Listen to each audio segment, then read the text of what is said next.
Hello guys, welcome back to our YouTube channel. और आज के इस वीडियो में हम पढ़ने वाले हैं टेलीफोन को, जो कि एक हास्य व्यंग है और इसे लिखा है हरिशंकर परसाई जी ने। एग्ज़ाम के जो पॉइंट ऑफ व्यू से है ये चैप्टर बहुत ही ज़्यादा इंपॉर्टेंट है। इससे बहुत सारे क्वेश्चंस पूछे जाते हैं और हमें इसकी समरी को अच्छी तरीके से समझना होता है कि इसकी समरी क्या है, इस हास्य व्यंग में क्या कहा जा रहा है। आप हमारे चैनल पर और भी जो अदर चैप्टर्स है उसके टॉपिक्स को भी देख सकते हैं।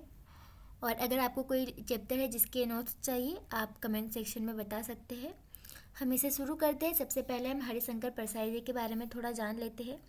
तो जो इसके लेखक है हरिशंकर परसाई जी, वो हिंदी साहित्य के महान व्यंग्यकार थे, मतलब हंसी मजाक के थ्रू लिखते थे। वे हिंदी के एक ऐसे लेखक थे जिन्होंने समाज की कमियों, पाखंड, राजनीति और मानव स्वभाव की कमजोरियों पर तीखा लेकिन हास्यपूर्ण प्रहार किया। मतलब वो उनकी कमजोरियों को तो बताते थे एकदम तीखे तीखे प्रहार करके, पर उसमें थोड़ा हंसी मजाक रहता था। उनकी जो लेखनी थी उसकी कुछ विशेषताएं थी कि उनका जो व्यंग होता था, जो हंसी मजाक होता था, वो तीखा होता था, लेकिन जो उनकी लैंग्वेज होती, जो भाषा थी, वो एकदम सरल थी। समाज की सच्चाई को आईने की तरह दिखाते थे वो। मतलब उसमें कोई मिलावट नहीं होता था कि अगर उन्होंने इस पॉइंट को दिखाया तो दूसरे पॉइंट को नहीं दिखाएंगे। वो एकदम समाज की जो सच्चाई है उसको आईने की तरह साफ तरीके से दिखाते थे। हास्य के माध्यम से गंभीर बात कहना, मतलब कभी कभी उनके हंसी मजाक जो थे, आप खुद अगर उनको पढ़ोगे तो आपको समझ में आएगा कि कितनी गहरी बात वो कह रहे हैं। और आम आदमी की समस्याओं को उजागर करते थे। अपने जो लेखनी से जो है लिखते थे हास्य व्यंग, उसमें जो आम जनता थी उनकी दैनिक जीवन की प्रॉब्लम और समस्याओं को उजागर करते थे। जो परसाई जी का व्यंग केवल हंसाने के लिए नहीं होता था, बल्कि सोचने पर मजबूर करता था, और वे समाज की नैतिक गिरावट और दोहरे चरित्र का उजागर करते थे। तब हम आ जाते हैं यहाँ पे, जो टेलीफोन है, यह जो व्यंग रचना बताती है कि टेलीफोन का आविष्कार केवल तकनीकी उपलब्धि नहीं है, बल्कि यह मनुष्य के चरित्र और व्यवहार में भी बदलाव लाता है। लेखक हास्य के माध्यम से यह दिखाते हैं कि कैसे टेलीफोन ने लोगों को सामने कुछ और पीछे कुछ और बोलने की सुविधा दे दी। और यह कहानी धीरे धीरे एक वैज्ञानिक के प्रयोग से शुरू होती है और धीरे धीरे करके समाज की नैतिक स्थिति पर व्यंग कसते जाती है। अब कैसा व्यंग कसती है वो हम धीरे से जब हम इसको पढ़ेंगे तभी अच्छे तरीके से समझेंगे। तो हम पढ़ते हैं पहले और फिर हम इसको अच्छे से समझेंगे कि इसमें क्या कहा जा रहा है। तो सबसे पहले एक वैज्ञानिक था, उसने देखा कि दुनिया के आधे लोग बाकी आधे लोगों की सूरत से नफरत करते हैं। मतलब उनको देखना ही नहीं चाहते, उन्हें उनकी शक्ल ही पसंद नहीं है, पर उनसे बात ज़रूर करना चाहते हैं। उसने सोचा कि कोई ऐसी कल बनानी चाहिए जिसमें आदमी की सूरत तो ना दिखे पर उससे बातचीत हो सके। मतलब वो एक दूसरे की शक्ल नहीं देख पाए पर उनसे बातचीत तो उनकी होती रहे। वह उसी क्षण काम में निरत हो गया, मतलब बिजी हो गया, वो काम करने लग गया। अब उसका एक शत्रु उसके घर से काफ़ी दूर रहता था। वैज्ञानिक ने एक तार लिया और उसके दोनों सिरों पर एक एक चोंगा लगा दिया। मतलब जो उसका शत्रु था उसके दोनों सिरों पर क्या किया, एक एक चोंगा लगा दिया, एक तार फैला के, है ना। एक सेरा उसने अपने प्रयोगशाला में रखा और दूसरा अपने शत्रु के घर में। उसने वर्षों प्रयोग किया। वह रोज अपने चोंगे में कहता, तुम बदमाश हो। उधर से कोई जवाब नहीं आता। एक दिन उसने हमेशा की तरह कहा, तुम बदमाश हो, और उधर से क्रोध भरा उत्तर मिला कि तुम भी बदमाश हो। तो जो वैज्ञानिक थे वो खुशी से उछल पड़े कि फाइनली रिप्लाई आ गया। वह अपने पूर्वज आर्किमिडीज की तरह नंगा होकर सड़क पर खुशी से दौड़ना चाहता था। अब वो जब उसका वर्क होने लगा प्रयोग, तो एकदम खुशी से समा नहीं रहा था। वह कपड़े उतार ही रहा था कि उसे ख्याल आया कि अब ज़माना बदल गया और मुझे पुलिस पकड़ लेंगी। तो उसे थोड़ा माइंड में आया कि वो एक सभ्य समाज में रहता है और वहाँ पे उसे पुलिस पकड़ सकती है अगर वो ऐसी हरकत करता है। वैज्ञानिक अनुसंधान के सबसे महान क्षण में भी पुलिस को नहीं भूलता। यह मानव स्वतंत्रता के लिए शुभ लक्षण है। इस आविष्कार से मानव संबंधों में क्रांति हो गई। अब दुश्मन से बोलचाल बंद करने की आवश्यकता नहीं रह गई। उसकी सूरत बिना देखे उससे बात की जा सकती है। मतलब जो एक्सपेरिमेंट हुआ उसका तो यही रिजल्ट निकला कि अब जो अपने दुश्मन लोग हैं उनसे उनकी सूरत देखने की ज़रूरत नहीं पड़ी और फिर भी हम उनसे बात कंटिन्यू कर सकते हैं। यह वैज्ञानिक उतना ही महान हुआ जितना वह विचारक जिसने यह सूत्र बताया कि किसी से बोलचाल बंद हो तो उससे भी लिफाफे में कोरा कागज़ भेजकर पत्र व्यवहार किया जा सकता है। तो इतना ही फेमस हो गया जितना कि वो विचारक हुआ था, जिसने लेखक को आइडिया दिया कि भाई आप उनको कोरा कागज़ भेजकर पत्र व्यवहार भी कर सकते हैं ना। मोबाइल यानी कि जो टेलीफोन है उसकी इतनी ज़रूरत नहीं पड़ी है, आप उनसे पत्र व्यवहार के जरिए भी कांटेक्ट रख सकते हैं, उसमें भी आपको चेहरा या सूरत देखने की ज़रूरत नहीं होती है। फिर आगे, टेलीफोन के आविष्कार से मनुष्य जाति का नैतिक स्तर उठ गया, जो मोरल लेवल है वो उठ गया था। फ़ोन पर सच और झूठ दोनों अधिक सफाई से बोले जा सकते हैं। अब फ़ोन पे कोई इंसान सच बोल रहा है या झूठ कौन देखने आ रहा है ना। तो आदमी आमने सामने तो बेखट के झूठ बोल जाता है, पर सच बोलने में झेपता है। टेलीफोन के कारण संसार में सत्य भाषण लगभग 67% बढ़ा है। इससे मनुष्य जाति अधिक वीर भी बनी है। जिसकी छाया से भी डर लगता था, उस आदमी को फ़ोन पर गाली भी दी जा सकती है, और जब तक वह पता लगाकर आपको मारने आए आप भाग कर बच सकते हैं। मतलब लेखक यहाँ पे एक आइडिया दे रहा है कि अभी आप सच झूठ बोल लो फ़ोन पे, किसको क्या ही पता चल रहा है। और इसी की वजह से इंसान क्या है, जो मनुष्य जाति है वो अधिक वीर भी बन चुकी है। और ऐसा भी हो सकता है कि अगर आपको किसी से बहुत डर लगता हो, सामने वाला इंसान बहुत पावरफुल हो और उससे आपको डर लग रहा है, तो उस आदमी से भी आप फ़ोन पर गाली दे सकते हैं। और जब तक वो पता लगाकर आपको मारने के लिए आएगा तब तक आप भागकर बच सकते हो। मतलब तब तक कि जब तक वो आपको पकड़ने आएंगे आप वहाँ से दूर भाग के चले जाओगे। और ये टेलीफोन के ज़माने की बात हो रही है, अभी तो आपका अलग सिस्टम आ गया, पर उस टाइम पे कुछ अलग था। अब मैं फ़ोन के उपयोग का ढंग बताता हूँ। भारत पिछड़ा हुआ देश है, इसलिए यहाँ लोगों को फ़ोन पर बात करना भी नहीं आता। अब आगे जो लेखक है वो एक व्यंग कसेंगे, हम इसको थोड़ा ध्यान से देखते हैं। लेखक आगे कहते हैं कि घंटी बजते ही चोंगा नहीं उठाना चाहिए, जब घंटी थक जाए और आराम करने लगे तब उठाना चाहिए। इससे यह प्रभाव पड़ेगा कि आपके पास फ़ोन आते ही रहते हैं। चोंगा उठाकर उसमें बहुत ज़ोर से हेलो कहना चाहिए। बहुत लोग इसका उच्चारण गलत करते हैं, वे हलो या हेलो कहते हैं। सही उच्चारण तब होगा जब आप खूब जोर से हे और लो अलग अलग चिल्लाएंगे, जैसे हेलो। इससे यह फ़ायदा है कि बुलाने वाला तभी ठहरेगा जब उसका काम आपसे बात किए बिना चल नहीं सकता है। अभी हम देख लेते हैं कि इसमें लेखक कहते हैं कि जब फ़ोन की घंटी बजे तो तुरंत नहीं उठाना चाहिए, पहले उसे 2-3 बार बजने देना चाहिए, फिर उठाना चाहिए। तो यहाँ पे यह व्यंग है कि लोग ऐसा इसलिए करते ताकि सामने वालों को लगे कि वे बहुत व्यस्त है। अगर तुरंत फ़ोन उठा लिया तो लोग समझेंगे कि आपके पास कोई काम नहीं है।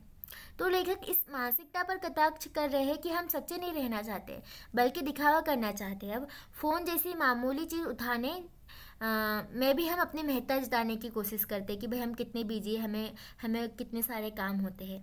और जो यहाँ पे दूसरा पैराग्राफ दिया है, यहाँ पे जो दूसरा पैराग्राफ दिया है वहाँ लेखक बताते हैं कि फ़ोन पर लोग ज़ोर ज़ोर से हेलो कहते हैं जिससे सामने वाला बहरा हो। असल में यह आदत तकनीकी कारण से नहीं बल्कि मनोवैज्ञानिक है। हम यह दिखाना चाहते हैं कि हम नियंत्रण में है और सामने वाला सुन नहीं पा रहा है। यह भी व्यंग्य ही है कि हम सामान्य बातचीत को भी नाटकीय बना देते हैं। बड़े हम नाटकीय ढंग से हेलो हेलो करते रहते हैं। आगे हम देखते हैं कि फ़ोन के रिसीवर में 2 भाग होते हैं, एक कान पर लगाकर सुनने के लिए, दूसरा बोलने के लिए। लोग कान वाला हिस्सा तो ठीक से लगा लेते हैं पर मुंह वाला चोंगा ठीक से फिट नहीं करते हैं। मनुष्य जाति के मुंह 3 आकारों में होते हैं। पहला, चोंगे से बड़ा मुंह, चोंगे से छोटा मुंह और चोंगे के बराबर मुंह। अंतिम प्रकार के मुंह को चोंगा कहने से भी काम चल जाता है। अगर मुंह चोंगे से बड़ा है तो चोंगे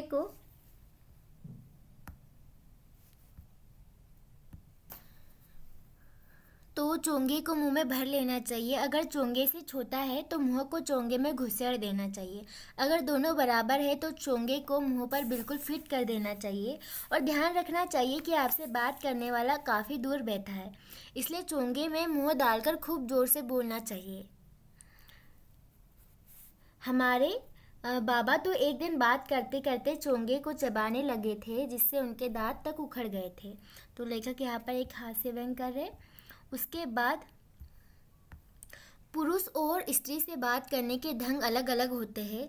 पुरुष से बात करते समय उससे अपने स्वार्थ साधन की मात्रा के अनुसार स्वर मीठा या कड़वा होता है। पिताजी जब बैंक के मैनेजर से कर्ज देने के लिए कहते हैं, तब ऐसा लगता है उनका हर शब्द आम का रस बनकर तार में से बहता हुआ मैनेजर के कान में टपक रहा है। कभी पिताजी फ़ोन उठाते हैं और उधर से कोई स्त्री बोलती है तो पिताजी हकलाने लगते हैं, बार बार थूक गुतकते हैं और हाँफने लगते हैं। उनके स्वर टूट टूट कर निकलते हैं। यहाँ पर लेखक का कहना है कि फ़ोन पर लोग अधिक साहसी हो जाते हैं। जिस व्यक्ति के सामने बात करने में डर लगता है, लोग फ़ोन पर डांट भी सकते हैं और गाली भी दे सकते हैं। और कभी अगर आपको अपना काम निकलवाना है तो उस काम के अनुसार आप बात करते हो। जैसे कि कभी किसी से कर्ज देने के लिए हो या कर्ज लेने के लिए हो, तो ऐसे बोलते हो जैसे कि एकदम आम का रस आपके मुँह से टपक रहा हो, और ऐसे टपकते टपकते डायरेक्ट उस मैनेजर के कान में पहुँच जा रहा है। तो और कभी कोई स्त्री बात कर रही हो तो आपका बिहेवियर कुछ अलग होता है, तो लोगों के अनुसार आप अपना बिहेवियर अलग कर सकते हैं। तो लेखक का कहना भी है कि असली बहादुरी नहीं बढ़ी, बल्कि दूरी की आड़ में हम साहसी बन गए हैं और फ़ोन ने हमें सुरक्षित दूरी से बोलने की सुविधा दे दी है। आगे हम देखते हैं कि फ़ोन की घंटी बजने पर पहले अपना नाम नहीं बताना चाहिए। यद्यपि फ़ोन के शिष्टाचार का नियम यह है कि जिसे रिंग किया जाए उसे पहले अपना नाम बताना चाहिए। इसमें खतरा यह है कि दूसरे सिरे पर आपसे उधारी पैसा मांगने वाला हुआ तो आप पकड़ में आ जाएंगे। इसलिए बड़े व्यवसायी और नेता अपनी तरफ से झूठ बोलने के लिए एक नौकर रखते हैं। वो फ़ोन उठाता है, फ़ोन करने वाले का नाम पूछता है और चोंगे पर हाथ रखकर मालिक से पूछता है कि अमुक से बात करनी है या नहीं। हम किसी के लिए घर पर होते हैं और किसी के लिए नहीं। जिसका देना है उसके लिए हम घर पर नहीं हैं, जिससे लेना है उसके लिए हम हमेशा हाजिर हैं। जिससे अपना काम है उसके लिए है और जिसका अपने से काम है उसके लिए नहीं है। तो इसमें लेखक कह रहे हैं कि फ़ोन करने वालों को ना पहले अपना नाम बताना चाहिए, लेकिन भारतीय लोग ऐसा नहीं करते। वो पहले सामने वाले से पूछते हैं कि कौन बोल रहा है, क्योंकि फिर हमें पता चल जाता है कि हमें उससे बात करनी है या नहीं करनी है। जैसे कि हम बात करते हैं यहाँ पे कर्ज की, अगर हमें किसी को कर्ज देना है तो हम कहते हैं कि नहीं है, पर अगर हमें किसी से लेना है तो फिर हम कहते हैं कि हम हमेशा हाजिर है। सेम यहाँ पे बात की है नौकर वाली, कि बड़े बड़े लोग तो अपने लिए एक नौकर रख लेते हैं फ़ोन उठाने के लिए और अपनी ज़रूरत के हिसाब से या सामने वाले से बात करते हैं। अगर वो अपने लिए फ़ायदे में है तो बात करेंगे, नहीं है तो आप उसके लिए घर पे ही नहीं हो। अब पिताजी जब फ़ोन उठाते हैं तब उस छोर वाला कितना ही पूछे यह नहीं बताते हैं कि वे है। वह उससे ही पूछते हैं कि आप कौन साहब बोल रहे हैं। पिताजी की तरफ से झूठ बोलने का काम बाबा भी कर देते। अच्छे पुत्र का यही लक्षण है कि वह अपने लिए अपने पिता से झूठ बुलवाए। फ़ोन दो तरह के होते हैं। पहले हम इसको देख लेते हैं कि लेखक बताते हैं कि घर में अगर बच्चे फ़ोन उठाते हैं तो वे भी अजीब जवाब देते हैं कि पापा घर पर नहीं है, भले ही पापा घर पर ही क्यों ना हो। यहाँ लेखक इस बात पर व्यंग करते हैं कि झूठ बोलना एक सामान्य आदत बन चुकी है, कि अगर आपको अपना काम करवाना है नहीं करवाना है तो ये भी डिपेंड करता है कि आपके लिए क्या फ़ायदे में है और क्या फ़ायदे में नहीं है। और इसमें आप छोटे बच्चों को भी शामिल कर लेते, उनसे भी बुलवाते हैं कि हाँ बोल दो पापा घर पे नहीं है या पापा कहीं बाहर गए हुए हैं। अब हम आगे देखते हैं कि फ़ोन दो तरह के होते हैं, कॉल रेट वाले और मुफ्त वाले। कॉल रेट वाले फ़ोन में हर बार बात करने पर 15 पैसे लग जाते हैं। इसलिए जिस शहर में कॉल रेट हो वहाँ के निवासी को दूसरे के फ़ोन से बात करना चाहिए। जिन्हें फ़ोन करना है उनके नंबर लेकर शहर में घूमने निकल जाइए। जैसे ही कोई परिचित फ़ोन वाले का मकान आया, उससे कहिए घर से निकलने के बाद आया कि अमुक को ज़रूरी फ़ोन करना है। आप उनके फ़ोन से बात करिए और 15 पैसे हाथ में रखकर उनकी ओर बढ़ाइए। वह कहेंगे अरे रहने दीजिए, आप पैसे जेब में रख लीजिए। आदमी जूते की मार को 1 साल में भूल जाता है, चाटा 6 महीने में भूल जाता है, गाली 1 महीने में भूल जाता है और फोकट फ़ोन करने की बात 1 हफ्ते में भूल जाता है। इस तरह हर फ़ोन से महीने में 4 बार मुफ्त बात की जा सकती है।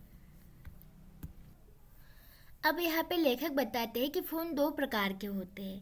पहला कॉल रेट वाला, जहाँ हर कॉल का पैसा लगता है, और दूसरा मुफ्त कॉल वाला।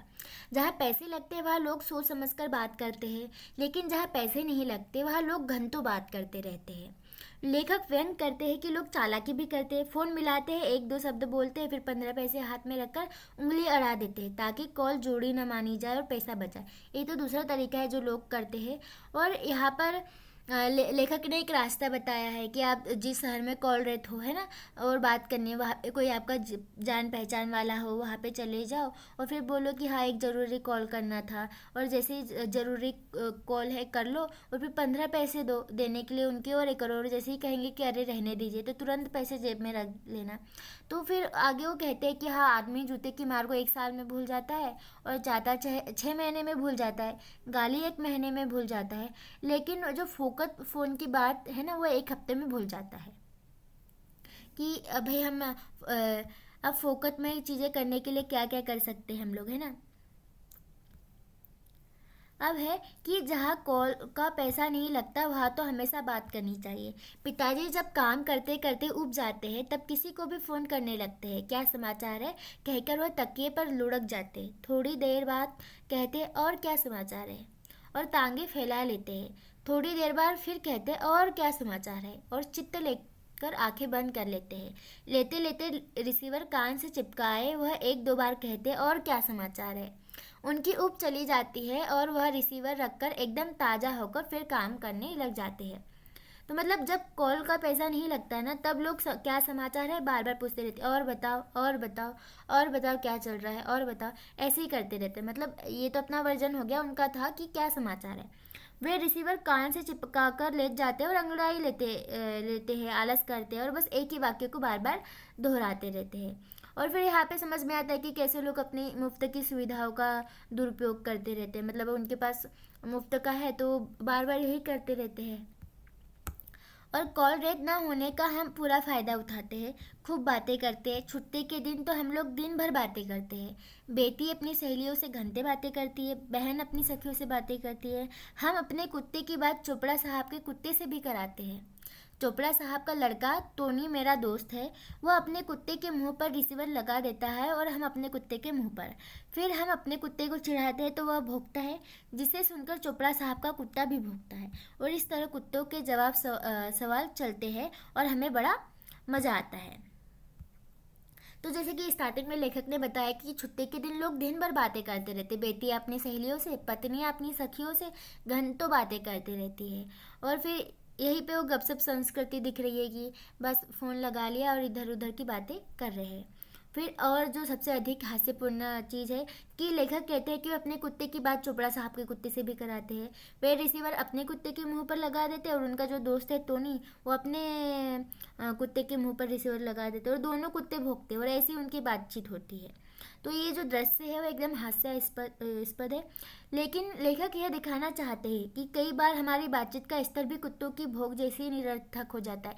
मतलब दोनों एक दूसरे के ऊपर भौंक रहे हैं पर उस भौंकने का कोई मतलब नहीं निकल जा रहा है। सेम कि हम लोग भी एक दूसरे से बात करते रहते हैं पर कोई उस बातचीत का मतलब नहीं निकलता है। और इसी प्रकार टेलीफोन से हमें कई लाभ है। लास्ट में यहाँ पे लेखक ने लिखा कि इस प्रकार टेलीफोन से क्या है, हमें कई लाभ है। और यह वाक्य पूरी रचना का सबसे बड़ा व्यंग है। लेखक ने पूरे लेख में टेलीफोन के दुरुपयोग, झूठ, दिखावे और समय नाश को दिखाया, और फिर अंत में कह रहे हैं कि हमें कई लाभ है, और यही व्यंग की चरम स्थिति है। असल में लेखक लाभ नहीं बल्कि हमारी कमजोरियों को उजागर कर रहे हैं, है ना। तो अगर हम बात करें तो पूरे अध्याय का यही है कि तकनीकी तटस्थ होती है लेकिन उसका उपयोग हमारी मानसिकता तय करती है।